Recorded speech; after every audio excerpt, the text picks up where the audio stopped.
चिंतन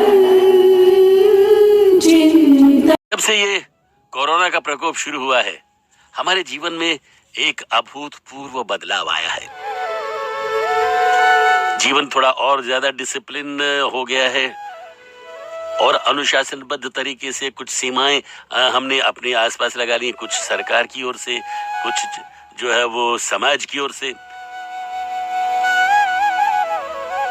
बहुत फर्क पड़ा है जिंदगी पर। ऐसे में कुछ लोगों ने शिकायत की, देखिए कि हम मंदिर जाते थे और ऐसे वक्त में मंदिर बंद हो गए, भगवान ने भी अपने दरवाजे बंद कर लिए, जबकि कष्ट के संकट के समय हमें प्रभु के सानिध्य की सबसे ज्यादा आवश्यकता थी। तो किसी ने कहा कि प्रभु ने अपने दरवाजे बंद नहीं किए हैं, बल्कि प्रभु ने आपके दरवाजे, आपके घरों के दरवाजे खुलवाए हैं अपने लिए। अब आपको भगवान के मंदिर आकर के मांगने की आवश्यकता नहीं है, भगवान खुद आपके दरवाजे पर आ रहे हैं। अपने घरों में किसी छोटे से कोने में एक आला बनाइए और वहीं भगवान को विराजमान करवाइए। कैसे? सुनिए आज के चिंतन में। एक बुढ़िया ने तीर्थ यात्रा के लिए कुछ पैसे जमा कर रखे थे, बड़ी मेहनत करके जमा किए थे।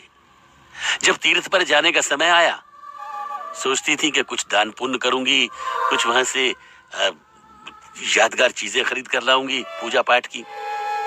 लेकिन अचानक उसे पता चला कि पड़ोस के परिवार में पैसों की कमी के कारण उनके एकमात्र पुत्र की चिकित्सा नहीं हो पा रही है, इलाज नहीं हो पा रहा है।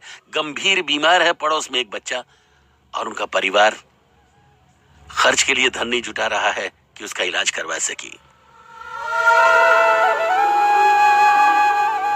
डॉक्टर जवाब देने वाले हैं, बुढ़िया से रहा नहीं गया।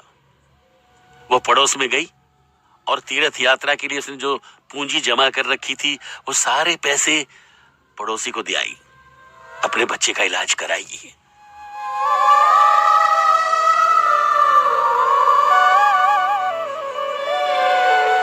बच्चा बच गया, लेकिन बुढ़िया ने फिर से मेहनत की,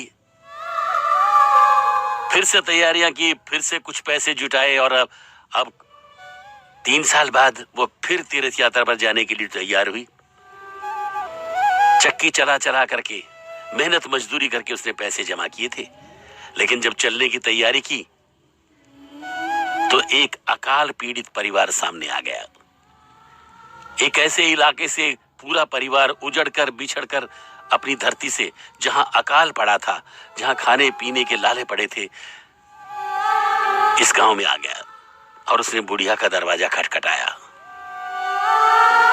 जब सारा दुख बताया, बुढ़िया ने इस बार भी वो तीर्थ यात्रा के लिए जो पैसे जुटाए थे उस परिवार को सौंप दिए और कहा, आप इन्हें इस्तेमाल कीजिए, भरपेट भोजन खाइए और बाकी पैसों से कोई कारोबार शुरू करके अपने परिवार को सहारा दीजिए। सारा धन उन्हें दे दिया और फिर चक्की चला करके वो अपनी आजीविका, अपना घर बार चलाने लगी। बड़ा सुख संतोष मिला था उसे लग रहा था कि इतना सुख, इतना आनंद तो उसे तीर्थ यात्रा से भी नहीं मिलता जितना दान करने से मिल गया। अगले दिन एक संत आए और कहने लगे, बुढ़िया माई, आपके नाम तो एक नहीं 2-2 तीर्थ लिखे हैं, आप बहुत पुण्यशाली हैं। क्योंकि जो लोग भगवान के दर पर नहीं जा पाते हैं और किसी की मदद करते हैं, किसी के काम आते हैं, तो भगवान किसी न किसी रूप में उनके घर चले आते हैं, कभी रोगी, कभी बीमार बनकर, तो कभी मेहमान बनकर। आजकल भगवान का वही स्वरूप हम उन डॉक्टर्स में देखते हैं जो अस्पताल में मरीजों की सेवा कर रहे हैं, वो नर्सेज, वे कर्मचारी, वे साइंटिस्ट जो वैक्सीन बना रहे हैं, वे लोग जो बीमारी से बचाने के लिए दिन रात एक कर रहे हैं, इस समाज के लिए, देश के लिए, दुनिया के लिए। भगवान तो हमारे बहुत नजदीक है, सबसे नजदीक है, पर कभी कभी जब वो हमारे दरवाजे पर आता है, कोई पहचान पाता है और कोई नहीं पहचान पाता है।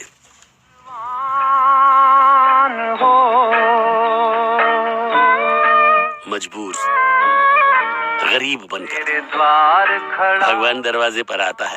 भगत भर दे रे झोली, बुढ़िया की तरह कोई उसकी झोली भर के जन्मों का पुण्य प्राप्त कर लेता। चिंतन चिंतन।